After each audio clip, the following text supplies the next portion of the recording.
L'église, où est la vraie église?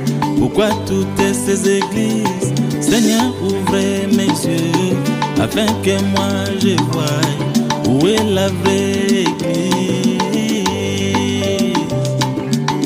L'église, divinité restera la clé du ciel, car pour les Juifs il n'y a qu'un seul Dieu.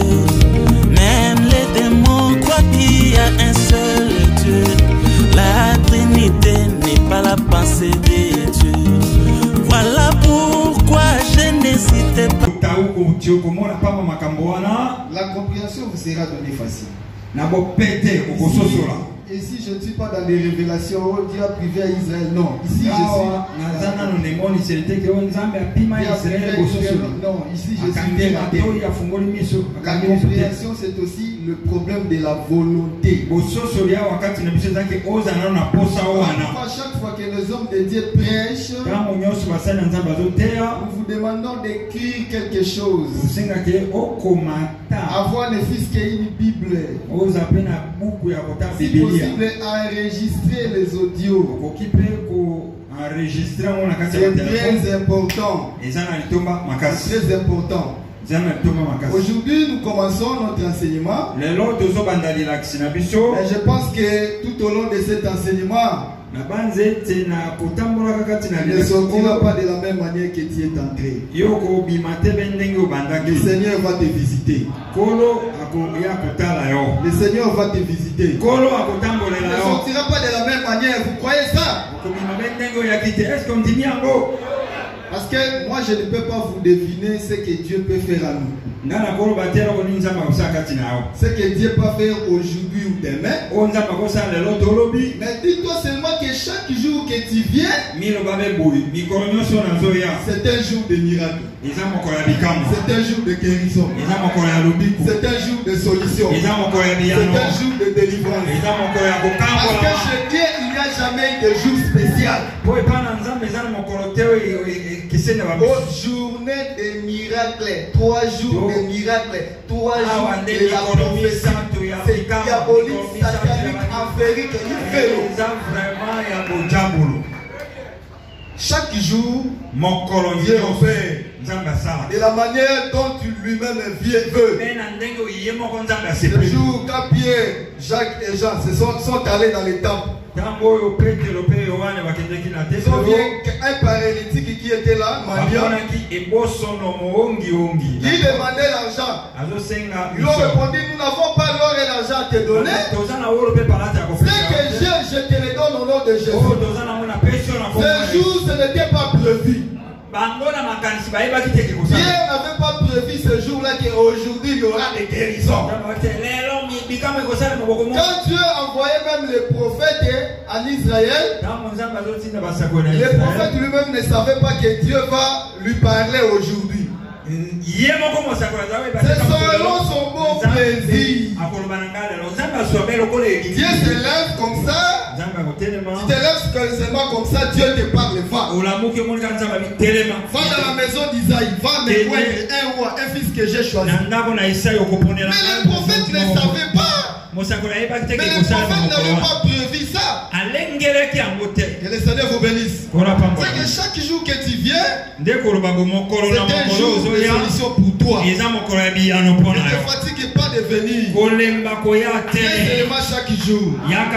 Nous ne sommes que les instruments par lesquels le Seigneur utilise. Et le Seigneur utilise chaque instrument de la manière dont lui-même veut. Ce n'est pas à l'instrument de se glorifier. Ce n'est pas à l'instrument de donner beaucoup de témoignages pour voir que Dieu agit. Mais toi viens seulement. Et c'est pas la foi. Parce que l'église c'est aussi la piscine de Bethesda. Parce que chaque jour l'ange agitait l'eau. Et une personne était guérie. Peut-être que l'ange va agiter l'eau aujourd'hui, c'est pour toi. Pour toi peut-être ça sera le jeudi. Peut-être pour toi ça sera le dimanche. Donc tu es censé venir chaque jour. Tu es censé être être dans la piscine de Bethesda. Parce que si on demande à cet homme, mais tu n'es pas guéri pendant 38 ans. Mais sauf, va-t'en ailleurs. Il m'a dit, je n'ai nulle part où aller. Parce que c'est ici où il y a l'eau. C'est ici où il y a la solution à mes problèmes. Frère, les témoignages que nous écoutons ici, ce n'est pas peu de choses près. Pendant 10 ans. Sans enfant, mariage sans enfant, couple déclaré stérile. Et en plus, c'était médecin encore. C'est qu'à l'hôpital, on s'est moqué de lui. On pouvait dire, médecin, guéris-toi toi-même. Tu es médecin, guéris-toi toi-même. On pouvait se moquer parce que tu es médecin. Ce sont les stériles qui viennent auprès de toi pour avoir la solution. Mais notre Dieu a prouvé qu'il est au-dessus de cette médecine physique. Ton problème, notre Dieu va prouver qu'il est au-dessus de sorciers de ta famille, au-dessus des magiciens, au-dessus de ceux qui te bloquent. Mon bien-aimé, notre Dieu, quand il ouvre, personne ne peut fermer. Il est quand il ferme, personne ne peut ouvrir. Vous voyez cela? Quand il ouvre, personne ne peut fermer. Quand il ferme, personne ne peut ouvrir. Remarquez, Israël sortait de l'Égypte jusqu'à Canaan, mais arrivé devant la mer, le peuple a rencontré un obstacle. Et cet obstacle, c'était la mer Rouge. Le peuple commençait à murmurer, Moïse, pourquoi nous as-tu fait venir jusqu'ici pour nous laisser mourir? Il a dit seulement Moïse, tend la main. Prends ton bâton et tend la main sur la berge. Dieu a ouvert les passages pour Israël. Dieu a ouvert les passages pour Israël. Là où les passages étaient fermés, Dieu a ouvert. Là où c'était fermé pour toi, Dieu peut ouvrir. Là où les gens ont fermé, Dieu peut ouvrir. La ville de Jéricho était fermée et barricadée pour les enfants d'Israël.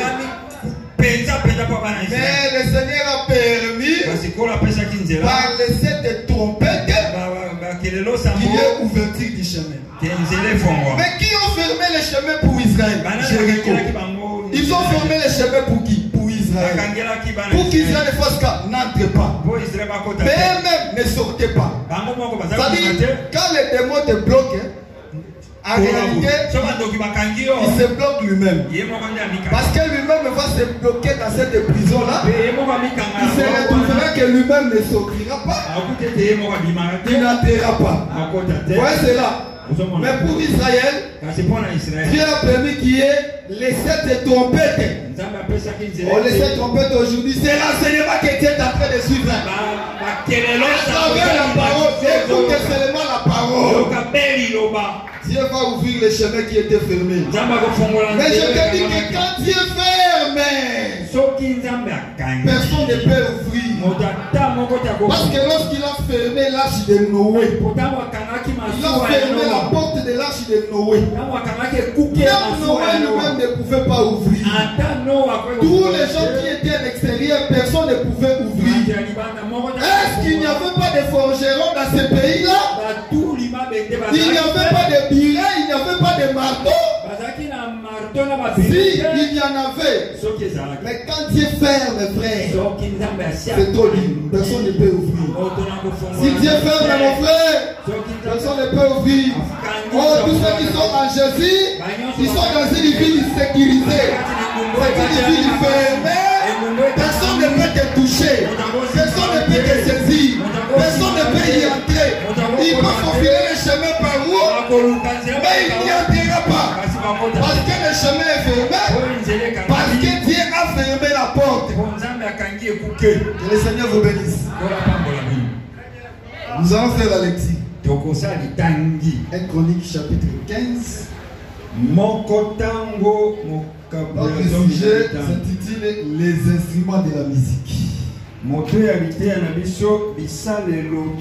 Quelqu'un me pose la question. On va parler de synthé, de clavier. Venez seulement, vous allez comprendre. David dit au chef, verset 16, 15, 16, 1 Chronique 15, 16. David dit au chef des Lévites de disposer leurs frères et chanter avec des instruments de musique, des luttes,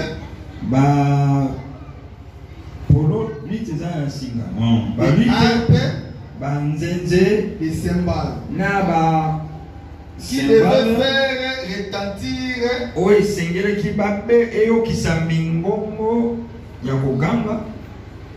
les sons éclatants ainsi de réjouissance. Nous on va continuer la lecture. Nous prenons Psaume 150. Nous allons lire Psaume 150. Ici, nous disons d'abord quoi? Ici, l'arche devait retourner dans la cité de David. Comme l'arche devait retourner dans la cité de David, les sacrificateurs devaient porter l'arche. Parce que la première fois, l'arche n'est pas arrivée à son destination. Nous y reviendrons là-dessus. Mais la seconde fois, David prendra les Lévites. Il va disposer à ces Lévites avec les instruments de la musique. C'est-à-dire, les sacrificateurs avançaient devant avec l'arche. Les Lévites aussi suivaient avec les instruments de la musique, avec les chants de la musique. Tous ces instruments qu'on nous a cités, vous allez voir ici dans une chronique qu'on n'a pas cité tous ces éléments. Mais dans Psaume, on va citer tous ces éléments.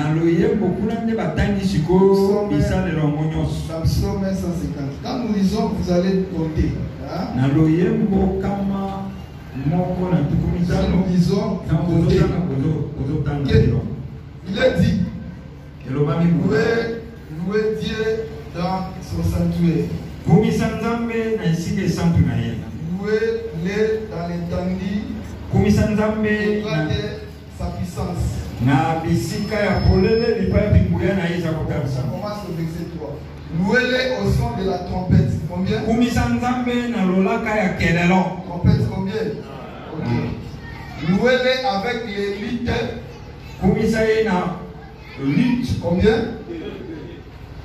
Et la harpe. Louez-les avec les tambourins. Avec les danses. Combien? Louez-les avec les instruments à cordes. Combien?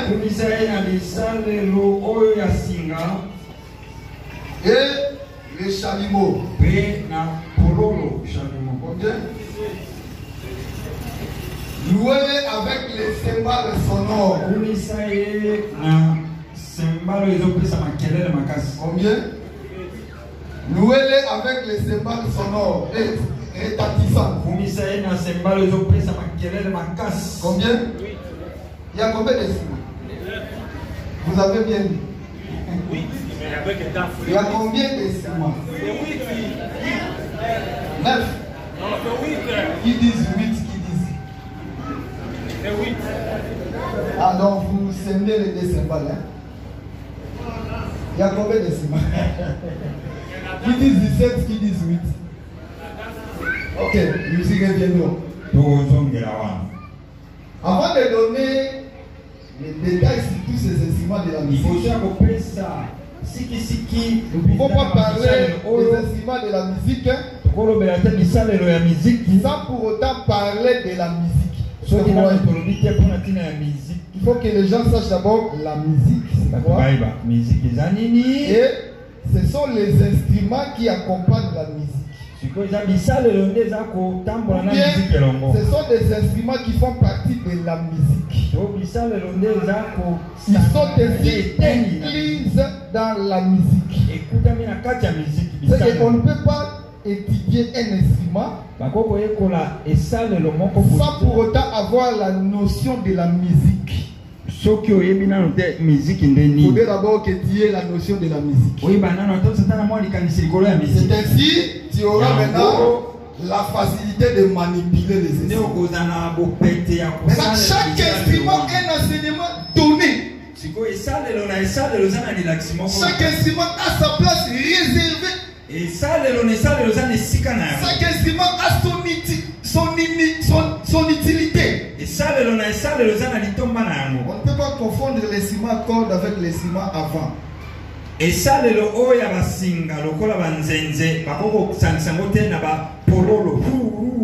sons que dégage le synthé, c'est différent avec les sons que dégage la guitare. C'est différent avec les sons que dégage les tam-tams par exemple. C'est que chaque instrument est utile. C'est que chaque instrument a sa place.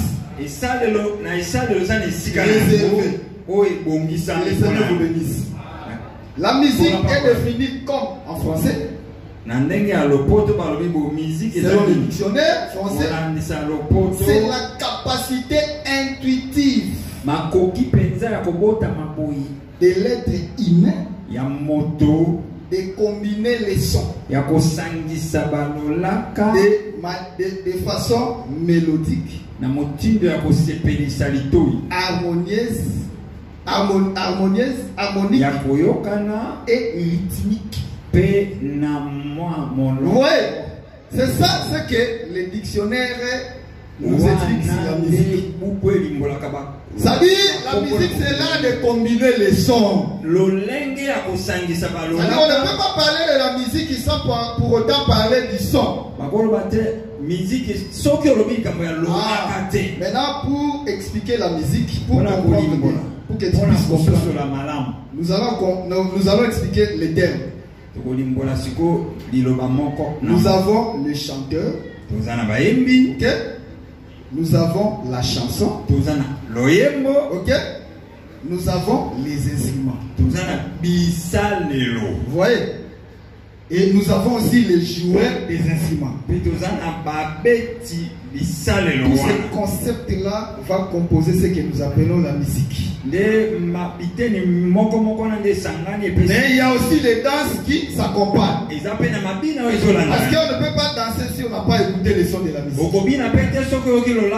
peut pas danser comme ça. On danse seulement comme ça, sans son de musique. On va dire que cet homme est fou. Les chanteurs.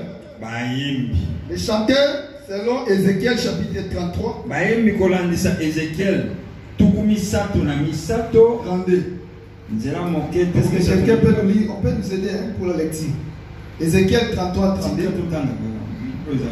Ézéchiel 33, 32.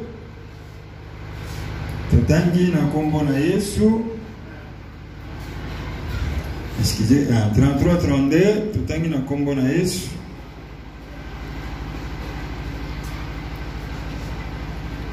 Et toi, 31, 32. Voici, tu es pour eux comme un chanteur agréable, possédant une belle voix et habile dans la musique. Ils écoutent tes paroles, mais ils ne les mettent point en pratique. Tala yo zapona bango lokola moyembi na mongongo kitoko, oyazana mongongo malamu mingi pe meseni makasi na musique. Osana maele mingi na musique. Baza ko maloba na yo kasi baza ko tia mona misala te. Vous avez compris?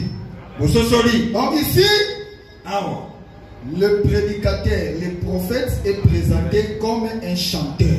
Donc le prophète, c'est un chanteur. Mais la chanson, c'est quoi? C'est le message. En tout cas, nous allons lire Deutéronome 31.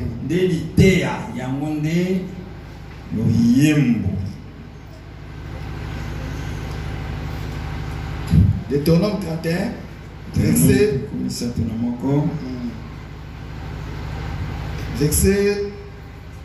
19.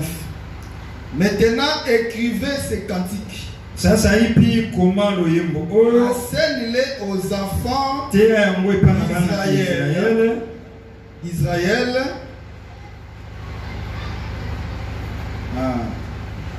Mets-les dans leur bouche. Et que ces cantiques me servent de témoins contre les enfants d'Israël. Donc les cantiques, c'est le message. Donc quand un ministre se présente ici pour enseigner, c'est un chanteur. Vous voyez, c'est un chanteur. Les prédicateurs, c'est les chanteurs. Et la chanson, c'est le message qu'il communique au peuple. Donc le message, la chanson est expliquée comme étant le message.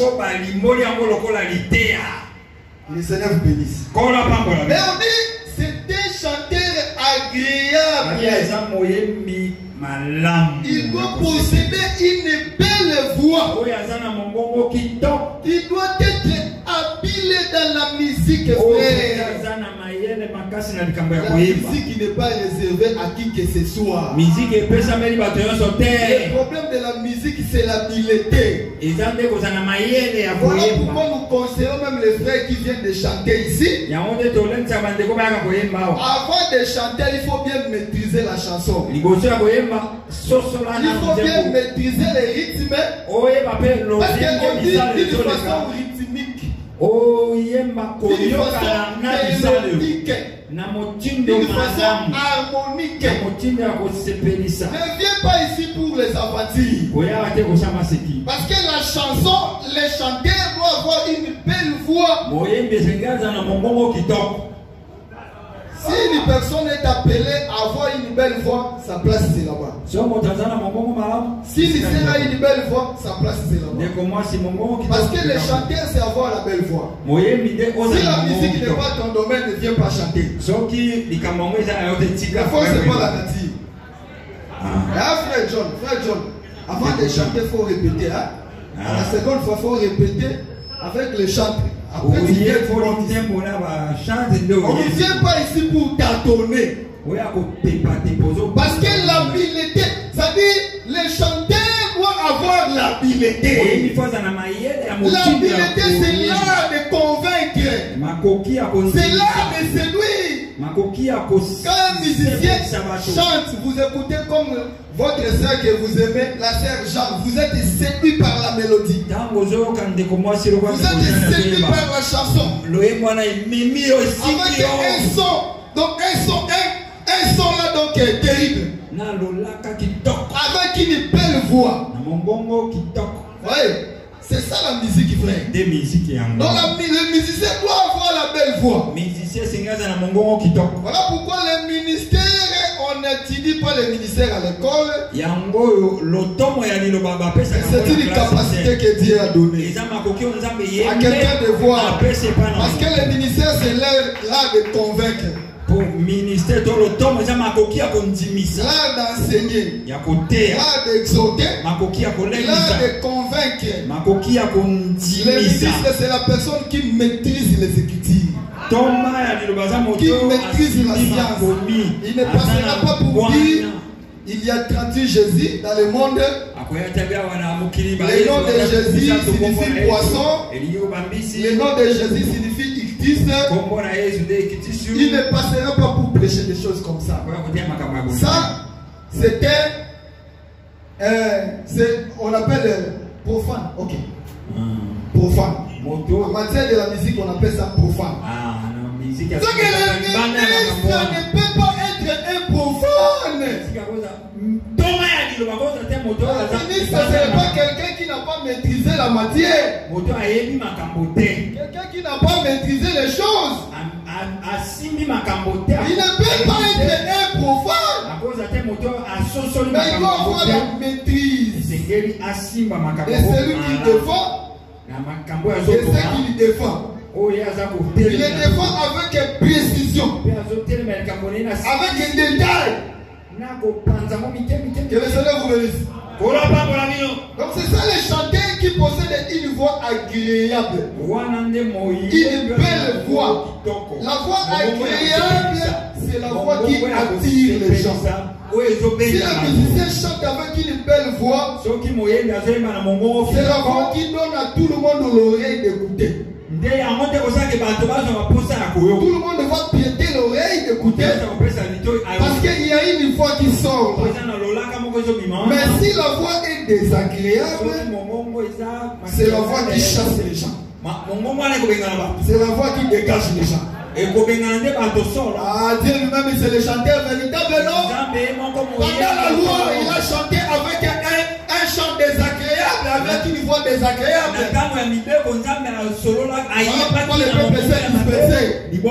Personne ne pouvait s'approcher de Sinaï. Parce qu'il parlait avec une voix désagréable. Oh, Jésus, c'est un chanteur qui chante avec une voix agréable. Mais ce jour-là, il s'est montré comme un chanteur avec une voix agréable et désagréable. Agréable pour les 12. Mais désagréable pour les 70 autres disciples qui sont partis, qui ont écouté des paraboles, qui ont écouté seulement des paraboles. Moïse vous a dit, mais moi je vous dis. Ils ont dit, celui-ci c'est un démon. Mangez sa chair, boire son sang, et nous partons. C'était une voix désagréable pour eux.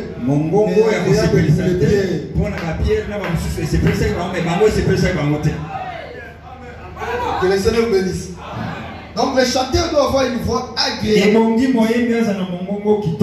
Maintenant, les instruments, nous allons en parler dans les détails. Les instruments, bien les joueurs d'instruments. Nous prenons Psaume 68. Psaume 68. Loyembo tuku motoba na mwambe. On dit ceci. En tête vont les chants. 28, j'avais dit 28. Ok. C'est 26, c'est 26. En tête vont les chanteurs. Oui, ceux qui jouent les instruments. Au milieu des jeunes filles.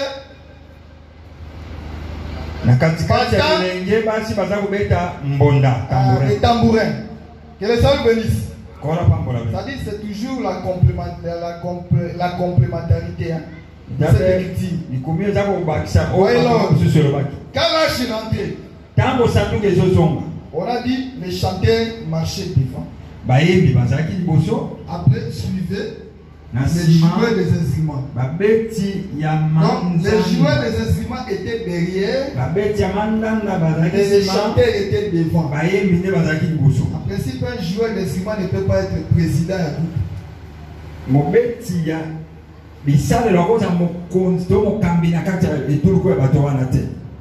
C'est le chanteur qui doit diriger. Les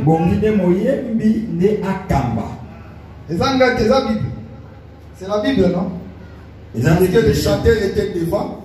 Les joueurs des instruments étaient derrière. Maintenant, les femmes au milieu avec des tambourins en train de se réjouir.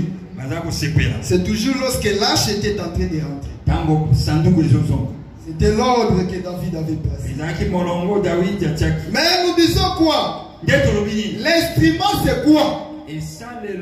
L'instrument est appelé dans 1 Corinthiens chapitre 14 comme étant un objet inanimé. Inanimé. Quelque chose qui ne parle pas. Moko bakoli tozomi na mini balobi esalelo wana eza kwa eloko oyo elobaka te. Si Les objets inanimés. Verset 7. Soki bisalelo oyo eninganakate elo bakate. Qui, en tout cas, je ne veux pas dire. Donc, vous allez comprendre que, on peut dire,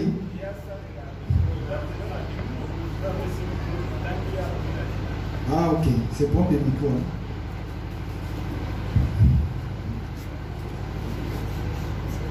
« 14, verset 7.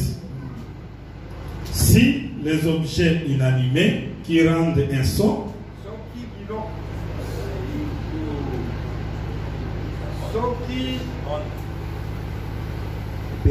si les objets inanimés qui rendent un son, comme une flûte ou une harpe, ne rendent pas de son distinct. Comment reconnaîtra-t-on ce qui est joué sur la flûte ou sur la harpe?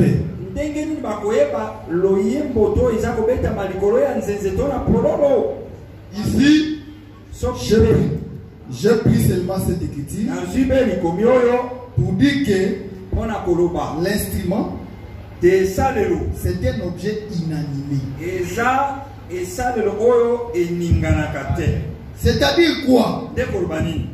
Pour que les sons sortent de l'instrument, il faudrait qu'il y ait un joueur. Maintenant, le joueur vient pour jouer, afin que le son puisse être dégagé de l'instrument. L'instrument de lui-même ne peut pas dégager un son. Comme la flûte, comme les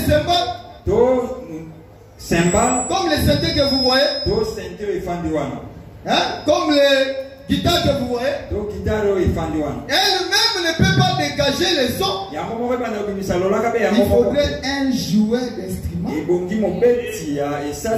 pour jouer afin que les sons soient dégagés. Je prends par exemple l'exemple de la harpe jouée par David. On a appelé David.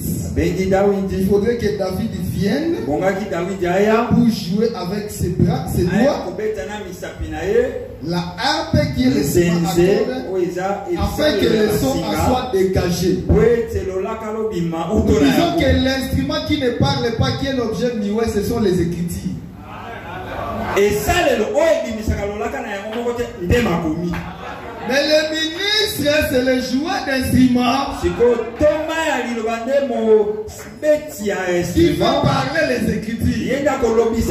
Voilà pourquoi nous nous disons que la Bible ne parle pas. C'est un langage que nous parlons que la Bible ne parle pas. Mais on l'a fait parler. On l'a fait parler. La Bible elle-même, elle ne parle pas. On l'a fait parler. C'est comme la trompette, c'est comme la flûte. Elle-même, elle ne parle pas. Mais il faudrait souffler dessus. Quand vous soufflez, maintenant le son est dégagé. Vous voyez cela? Maintenant, remarquez, le ministre est au même moment joueur de son. Mais il est aussi chanteur. Ça veut dire que dans l'œuvre de Dieu, chacun a sa place. Mais pour jouer un instrument, il faudrait avoir l'habileté. Il faut avoir l'adresse, la capacité. On ne peut pas donner un clavier à un petit enfant comme ça, commencer à jouer n'importe quoi. Que le Seigneur vous bénisse. Mais la personne qui connaît la matière, la personne qui connaît les touches, la personne qui connaît comment combiner les sons, sinon il ne chantera pas de manière organique, non. Sinon la louange ne sera pas bonne. Donc, chacun doit avoir sa place. Donc, Il n'y a pas de son. Tu dois savoir qu'il n'y a jamais eu de son. Le même son qui est joué par les instruments, c'est le même son qui est chanté par les chanteurs. Il n'y a pas de son différent. C'est le même son qui est chanté par l'instrument. Et le chanteur ne vient que chanter ce qui est joué par l'instrument. Le Seigneur vous bénisse.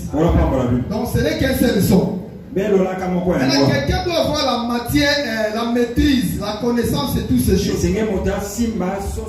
Bon, nous avons dit par rapport à la cantique, ou les sons, nous avons dit c'est des messages. Ok, ok, ça va. On peut évoluer. Est-ce qu'on avance bien? Les frères, ça va. Nous avons dit la cantique, c'est le message. Okay. La chanson, c'est le message.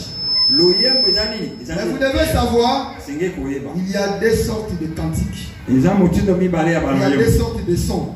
Là, nous allons lire selon Matthieu. Matthieu 11. 11, je crois, à partir du 16e verset.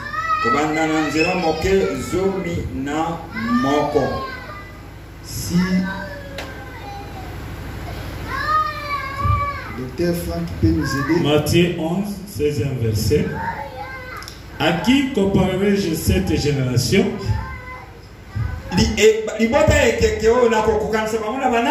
Elle ressemble à des affaires assis sur des places publiques et qui s'adressa à d'autres enfants. Disent, nous vous avons joué de la flûte et vous n'avez pas dansé. Nous vous avons chanté des complètes et vous ne vous êtes pas lamenté. Ok. C'est-à-dire, nous avons le premier chant qui est joué avec la flûte. Et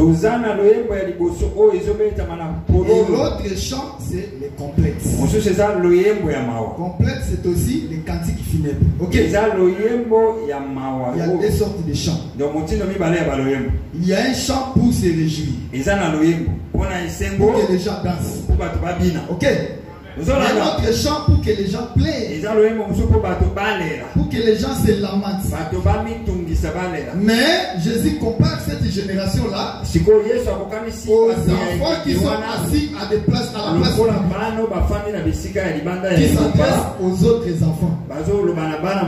Nous vous avons chanté avec la flûte, mais vous n'avez pas dansé. L'objectif de la flûte, c'est pour que les gens dansent.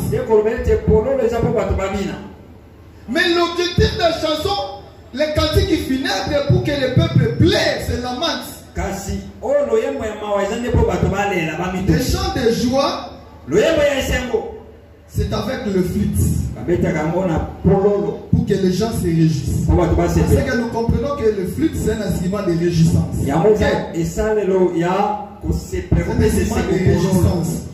Ça marque un temps de joie pour que les gens puissent se réjouir. Mais les gens ne se sont pas réjouis. Mais nous avons chanté aussi des complètes. Vous ne voulez pas lamenter. Donc, les cantiques funèbres, c'est des cantiques qu'on chante pour la personne qui est morte.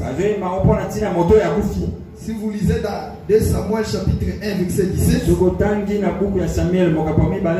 allez voir que Jonathan, Saoul et Jonathan sont morts. David a composé une complète pour Saoul et Jonathan. Et cette complète devait être enseignée à tous les enfants d'Israël. Cela veut dire que cette complète devient un enseignement. Et tout le monde que quand en chantant cela, on devait se souvenir de Jonathan et de David. Et dans ces cantiques-là, on parle de Jonathan et de David dans leurs exploits. Ce qu'était Jonathan, ce qu'était David, ce qu'était Saoul, par la chanson. Cela veut dire quoi? Jonathan est mort. Saoul est mort, mais la chanson reste comme souvenir de ceux qui sont morts. Par la chanson, on se rappelle d'eux. C'est comme s'ils étaient présents.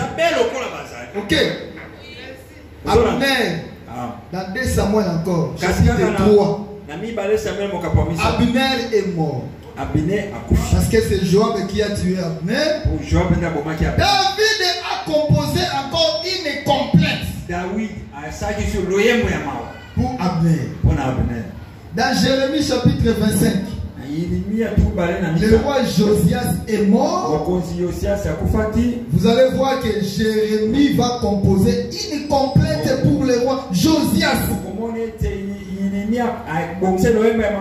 Chaque fois qu'on chantait ces cantiques-là, on se souvenait de la personne morte. Oh, je voulais vous dire ceci. Israël est comparé aussi aux enfants qui sont assis dans les places publiques. On appelle ça les enfants. C'est-à-dire, les enfants qui sont assis dans des places publiques, ce sont les prophètes. Ce sont les prédicateurs. Mais les autres enfants, c'est Israël. Je vous dis que Israël a écouté les complètes. Israël a aussi écouté les cantiques funèbres. Les chants de joie. Que cela vous bénisse. Mais Israël ne s'est pas réparti. Israël n'est pas changé. Israël n'est pas revenu à l'éternel. L'éternel Dieu vous fera entrer dans un pays doux, un pays où coule le lait et le miel.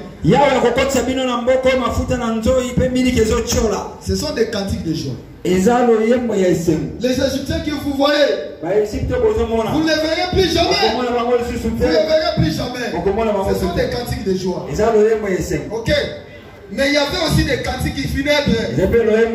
Quand Nathan est venu chez David, il dit que l'enfant même qui est né, cet enfant va mourir. C'était un cantique funèbre. L'enfant était mort. Il y avait aussi des cantiques funèbres. Vous irez en captivité. Vous irez en déportation. Le roi de Babylone viendra. Il détruira ses lieux. Ça concernait les malheurs du peuple. C'était pour que le peuple puisse se plaire. C'était pour que le peuple puisse se repentir. Parce que le pleurs, c'est un signe de repentance. Quand on écoute une complainte, c'est pour plaire. Pour que le peuple plaire.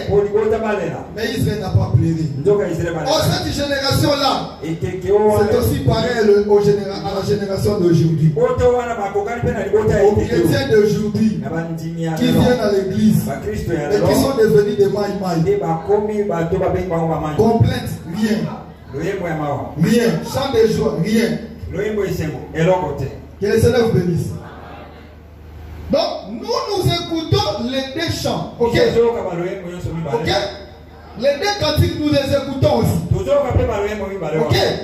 C'est-à-dire les cantiques de joie, c'est notre cantique aujourd'hui. C'est pour que nous puissions nous réjouir. Oh, ces cantiques se chantent quand? C'est un cantique qui se chante pour la délivrance. Israël, lorsqu'il a traversé la mer Rouge, après que Pharaon ait été renversé dans la mer, Myriam et toutes les femmes vont commencer à chanter. Oh, ils ont commencé à chanter la victoire. Ils ont commencé à chanter la victoire parce que Pharaon est renversé. Vous voyez cela? C'est que c'est un chant de la délivrance. C'est un chant de la victoire. On chante pour se réjouir de notre délivrance. Pareillement aussi à David. Lorsqu'il est venu pour renverser Goliath, Goliath qui pouvait régner pendant 40 jours. Personne n'était capable de vaincre Goliath. Ça veut dire que tout le temps où Goliath régnait, c'était le temps de plaire. C'était le temps de plaire. C'était le temps de plaire. Mais quand David vient, il a vaincu Goliath. C'était le temps de jubiler. Les femmes vont chanter. Je veux dire que l'enseignement que nous écoutons, c'est un cantique de joie par rapport à l'œuvre de la croix. Nous annonçons la victoire de l'œuvre de la croix. Comme il a vaincu, toi aussi tu vas vaincre. Comme il a vaincu, la maladie va te quitter. Comme il a vaincu, les démons vont te fuir. Comme il a vaincu, la solution te sera donnée. Comme il a vaincu, tous tes ennemis seront dispersés, seront engloutis dans la mer. C'est que le message que nous écoutons, c'est aussi le cantique de joie. Donc quand je suis en train de prêcher, j'ai devant moi avec un instrument. Le nom de l'instrument, nous avons dit c'est quoi? Les frères. L'instrument est joie. C'est quel instrument? Ah, flûte. Que le Seigneur vous bénisse. Donc, je suis avec ma flûte ici pour publier la délivrance. Voilà pourquoi lorsque Jésus est entré, il a dit, l'Esprit du Seigneur est sur moi. Il m'a envoyé pour annoncer la bonne nouvelle, pour publier notre livre les opprimés. Il avait avec lui la flûte vraie, afin de proclamer la délivrance, afin de proclamer la victoire sur tous les œuvres de l'ennemi. C'est que les cantiques que nous chantons, c'est les cantiques de joie. Remarquez, Ecclésiaste dit ceci. Il y a un temps, Ecclésiaste 3 verset 4. Ecclésiaste 1 dit ceci. Il y a un temps pour toutes choses sur ici. Mais au verset 4, il dit un temps pour chanter, un temps pour danser, un temps pour se lamenter, un temps pour pleurer. C'est qu'il y a deux temps. C'est que le temps de se lamenter, le temps de pleurer, c'était le temps avant la croix. Quand les livres étaient encore fermés, c'était le temps de plaire. Oh, l'ange dit à Jean ne pleure pas. Voici le lion de la tribu de Juda. Il a vaincu. Ne pleure plus. Le temps de plaire est passé. Israël était dans la maison de deuil. Israël était dans le plaire. Parce que la loi était le plaire. Parce que la loi était une malédiction. Parce que la loi ne pouvait pas donner la vie. Israël était dans le plaire. Mais aujourd'hui, nous sommes dans une maison de joie. Aujourd'hui, nous jubilons. Aujourd'hui, nous dansons. Aujourd'hui, nous nous réjouissons. À cause de la victoire. À cause de l'œuvre de la croix. Le Seigneur vous bénisse. Mais, remarquez, nous sommes aussi dans la maison de Dieu. Nous sommes aussi une maison de Dieu. Ecclésiaste chapitre 7, on peut nous lire un des Ecclésiaste 2 sur 40 verset.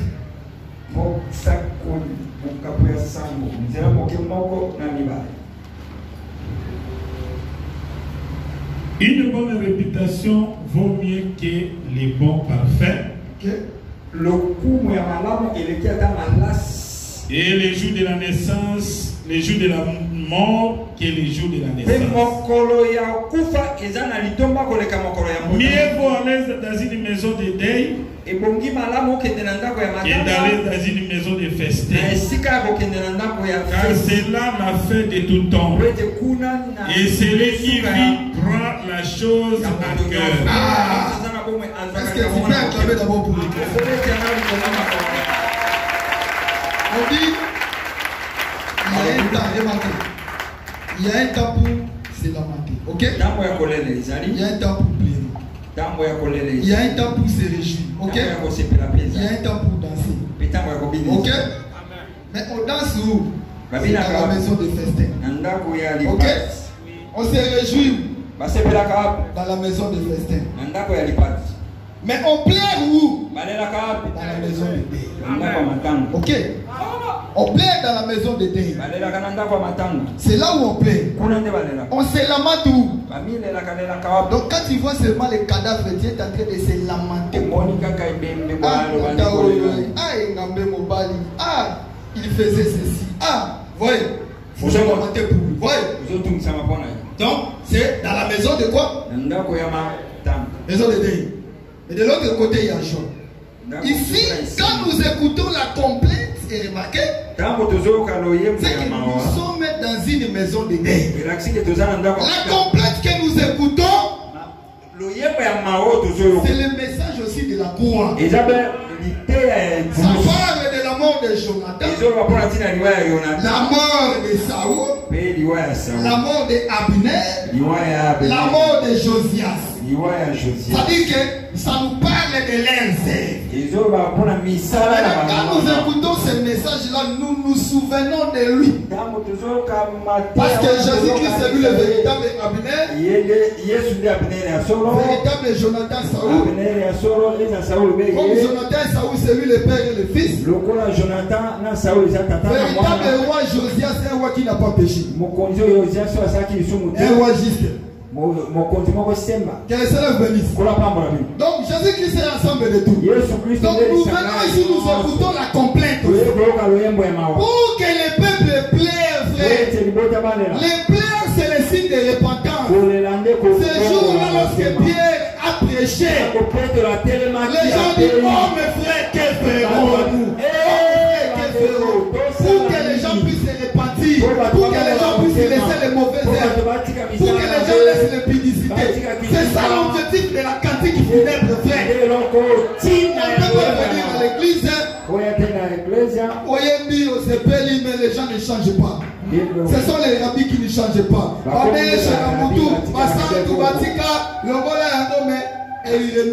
rentre, il remet. Laissez-moi épater, laissez-moi étonner. Le numéro de quelques décès. Profil en WhatsApp au Cameroun. L'autre avec des ongles comme ça, l'autre avec le bureau à Matoi. Pantalon. Mais quand tu mets ça dans ton profil, ça montre quelle identité? L'église vient comme des enfants douces, des enfants dociles. Donc nous écoutons les cantiques funèbres, frère, pour vous plaire. Aujourd'hui, c'est aussi le temps de plairer. La bonne nouvelle pour que tu plaires. Tu laisses la mauvaise vie, tu laisses l'impunité, tu laisses le vol, tu laisses toute la mauvaise vie. C'est ça le but du message. Mais les cantiques de joie, oui, c'est bien, c'est pour jubiler, ce sont des révélations. C'est bien. Jubiler, oui, tu seras béni, oui, tu iras vivre, oui, tu iras en Europe, oui, c'est bien.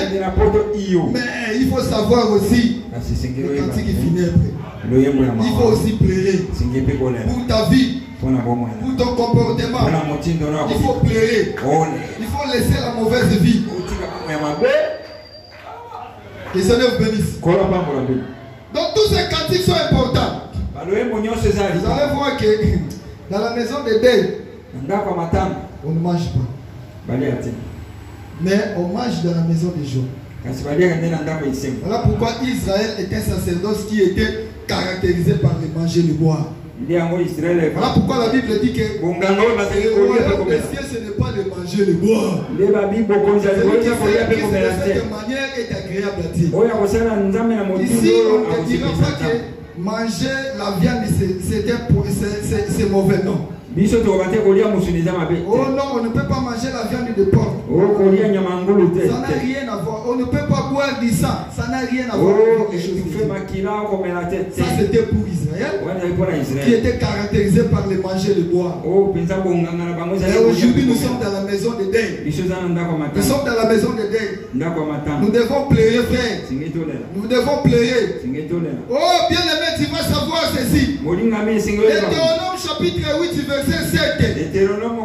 Les pays que vous allez entrer, les pays de Canaan, c'est un pays où coule le miel, oui, mais c'est un pays de vallée de la montagne. Comment c'est un pays de vallée de la montagne? Tu dois savoir que dans ta vie, tu vas rencontrer les deux chansons. Il y a un temps pour pleurer, il y a un temps pour se réjouir. Il y a un temps pour pleurer, il y a un temps pour se réjouir. Il y a un temps de la montagne, il y a un temps de la vallée. Mais la Bible nous dit ceci: réjouissez-vous dans le Seigneur. Pleurez avec ceux qui pleurent. On peut se réjouir, réjouissez-vous toujours dans le Seigneur. On va pleurer toujours dans le Seigneur. Pleurer dans le Seigneur ou se réjouir dans le Seigneur veut dire quoi? Cela veut dire se réjouir dans la parole de Dieu. Voilà pourquoi nous nous disons qu'un enfant de Dieu ne peut pas fêter l'anniversaire. Vous savez ça? L'anniversaire, c'est diabolique, c'est démoniaque. Les origines occultes. Les origines magiques. Parce que quand on prend la bougie, on met les bougies, on met, l'enfant va souffler là-dessus. C'est ça des cérémonies que vous ne savez pas. Cela provient de la magie. Parce que selon eux, le jour de l'anniversaire, il y a un démon, il y a un esprit. Maintenant, la bougie là, c'est quelque chose comme une protection contre les esprits. C'est tout un cri que vous posez à la fêter l'anniversaire parce qu'aucun apôtre n'a fêté ça. C'est un modèle qui ne vient pas de Juifs. C'est un modèle qui vient de païens. Il n'y a que deux rois païens qui ont fêté ça. Le roi de Pilate. Pharaon. Ce sont les deux rois. Et dans cette naissance-là, il y a eu aussi la mort des gens. Donc, nulle part en Israël, on a célébré les naissances. Nulle part, on a célébré même les morts. On ne peut pas célébrer même la mort parce que l'anniversaire, ce n'est pas seulement de la naissance. Même aussi le mariage, anniversaire, ça n'existe pas. Parce qu'il y a des églises qui célèbrent aussi les anniversaires de l'église. Donc l'église vient de totaliser 20 ans. Ils ont porté l'uniforme de l'église. Ils ont commencé à fêter parce que l'église vient de totaliser 20 ans. Vous totalisez 20 ans par rapport à la longueur des années. Mais par rapport à Dieu, vous n'avez même pas pu marcher avec Dieu un pas.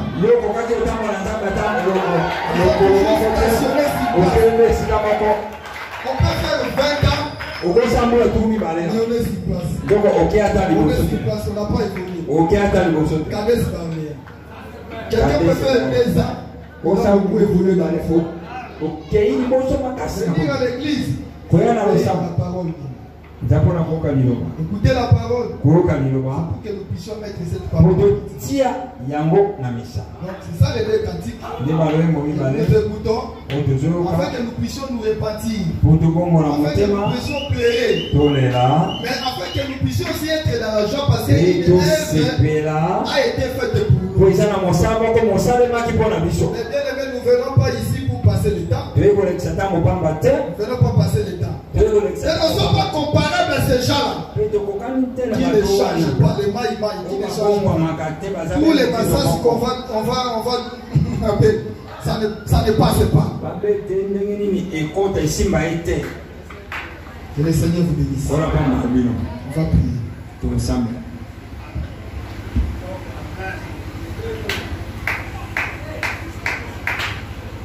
On peut s'élever, va nous entonner les cantiques.